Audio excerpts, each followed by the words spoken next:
For a sharp handsome young man like you aren't, it's an easy thing to control the opening as white. But half the games you'll find yourself being black. Now white is in control and you just make up a game plan move by move. Don't worry, the caro-kann is a legendary defense that you can use to dominate as black. In the caro-kann defense you break up their center like this, and no matter what they do, you have a straightforward game plan to take control over the board. And believe it or not, many times you'll capture both pawns and end up with a superior pawn structure that allows you to bully your opponent all game long. It's a legendary opening because it's not only strong in lower elo, it's very strong in high elo chess too. Promise me to carefully pay attention right now, don't look at the suggested videos, go full screen. If you stick with me for the next couple minutes and properly understand this opening, you'll have a game plan for most of your black games for the rest of your life.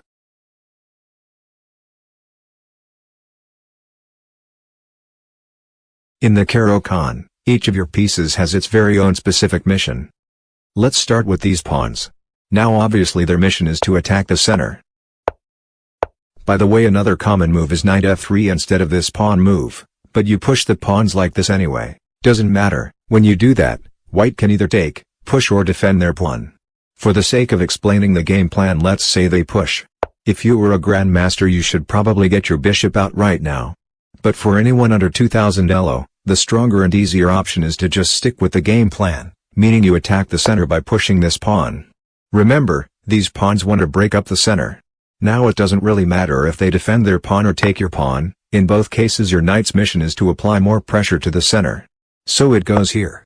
Most times they will defend the e-pawn with the knight. And that's what your bishop has been waiting for. Pin the knight like this. Whenever they bring out the knight, you pin it with the bishop. Even if it happens later in the game, you just wait to pin this knight. So your knight's mission is to apply more pressure to the center by going here. Your bishop's mission is to pin this knight, so that the knight can't defend this pawn anymore. Let's take a look at this bishop. By the way, one quick thing, if the knight gets pinned by the bishop, that's a little annoying, but you can literally just wait, because if they actually trade, your pawn structure becomes even more powerful. Anyway, this bishop right here is waiting for you to push the e-pawn. When you push, it opens the line for the attack on the c-pawn. Sometimes they just let you take it. If they defend it, you're ready to apply even more pressure and cause severe headaches with this knight. Go to e7 and then go to f5, attacking this bishop. So this knight's mission is basically to attack the black square bishop that will likely try to defend one of the pawns in the center. So if the bishop went here to defend this pawn in another game, you can go here to attack the bishop and the pawn at the same time. Just attack the defending bishop. It's actually pretty simple. I promise from now on it will be easier. That was the most complex part. By the way, your bishop is just chilling. Once they attack it, you can trade like this and the e-pawn lost his defense.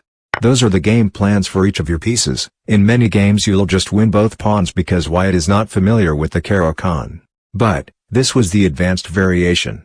What if they take? Don't worry, the take variation with the name exchange variation is the easiest to play. In fact, everything from now on is easier.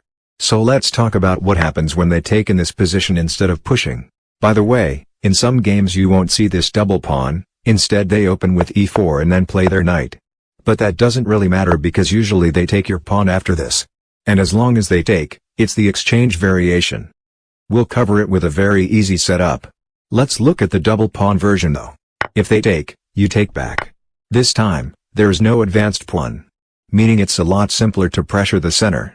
Not necessarily stronger, it's just simpler to play. Attack with the knight, get your other knight out to f6, there is no reason to go the long route in this game. Then get your bishop out to f5 or g4. Then push your pawn after getting the bishop out so it doesn't get stuck. Develop your other bishop, maybe like this. Later you can castle. Most of the time when they go for the exchange variation, you can literally just go for this setup, unless they attack with this pawn after exchanging. In that case you should develop this knight first instead of this knight. Everything else can stay the same. Don't take the pawn, they can take back and develop a bishop for free. Just defend it. But the setup is super simple, just learn the moves. We have one more variation to cover. So the first version was the advanced variation where they push the pawn, and we've covered the individual missions of your pieces earlier. If they take your pawn, you're in the exchange variation that we just covered. The last thing we need to take a look at right now is what to do if they don't take.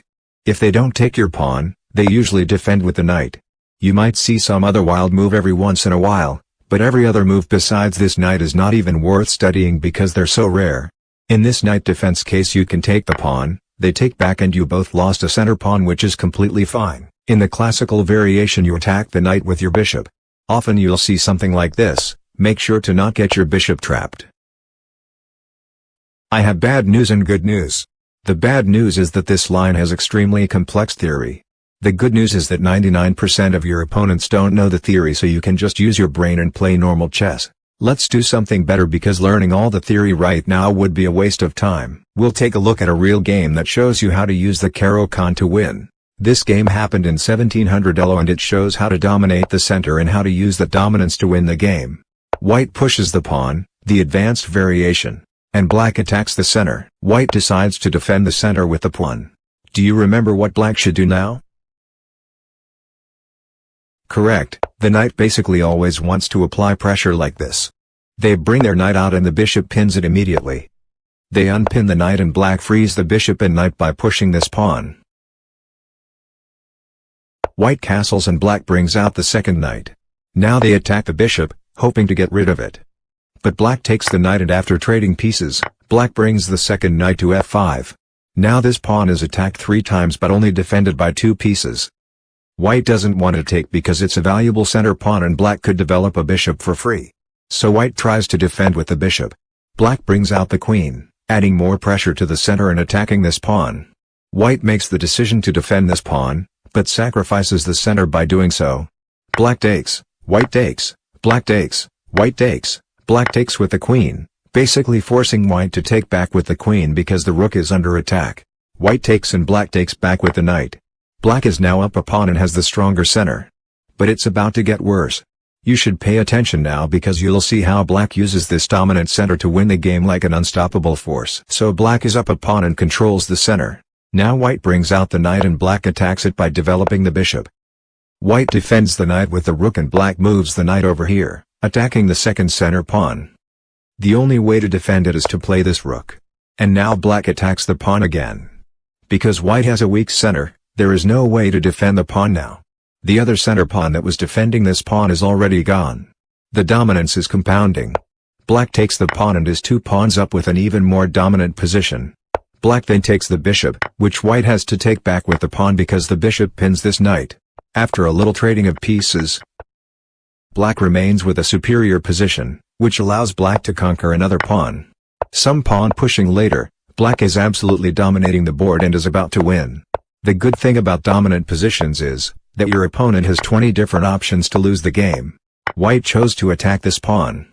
Seems like a good move, but after black pushing this pawn, white makes the fatal mistake to take the pawn.